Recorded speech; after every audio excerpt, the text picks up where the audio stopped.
Did you know that Africa was home to civilizations rivaling ancient Egypt centuries before Columbus sailed to the Americas? Myths about Africa as a continent without history or culture have persisted for centuries, but the truth is far more extraordinary.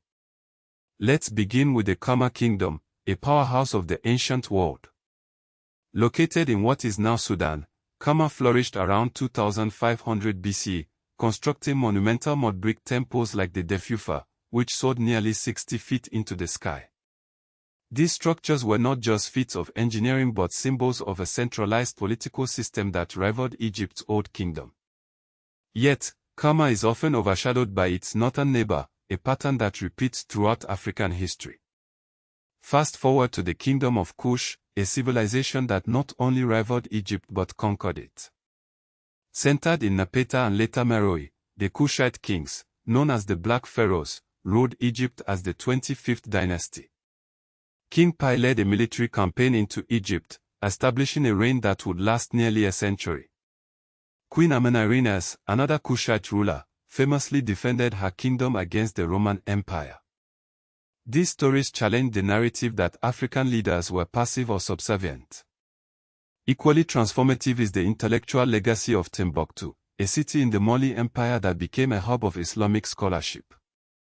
The Sanko Madrasa and its libraries housed over 700,000 manuscripts, some dating back to the 12th century. These texts covered astronomy, law, medicine, and mathematics, proving that Africa was far from the dark continent Europeans claimed it to be. Yet, many of these manuscripts were deliberately suppressed or ignored by colonial forces. Moving south, we encounter Great Zimbabwe, a stone city built without mortar.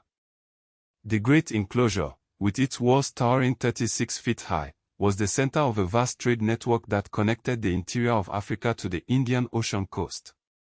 This civilization, flourishing from the 11th to the 15th century, controlled the flow of gold and ivory, challenging the notion that Africa was isolated from global trade. Another myth we must debunk is the idea that iron smelting was introduced to Africa from the Middle East. Evidence from the Nok culture in Nigeria and Meroe in Sudan shows that Africans were smelting iron as early as 500 BC, possibly earlier. This independent development of metallurgy underscores Africa's ingenuity and technological prowess. Even mathematics has deep roots in Africa, as seen in the Eshango bone, discovered in the Democratic Republic of Congo. Dated to around 6500 BC, this artifact contains notches that represent a multiplication table and prime numbers, proving that Africans were engaging in advanced mathematical thought long before the invention of writing. The Mali Empire, with its vast gold trade routes, further illustrates Africa's global influence. The wealth of the Mali Empire was so legendary that it inspired the phrase Timbuktu as a symbol of unimaginable riches. Yet, this empire's contributions are often minimized in Eurocentric narratives. Finally, we must confront the myth that slavery destroyed the black family. Herbert Gutman's groundbreaking work in 1976 revealed that 60 to 70% of enslaved children lived in two-parent households, proving the resilience of the black family under unimaginable stress. This myth, like so many others, was designed to justify systemic oppression rather than reflect historical reality.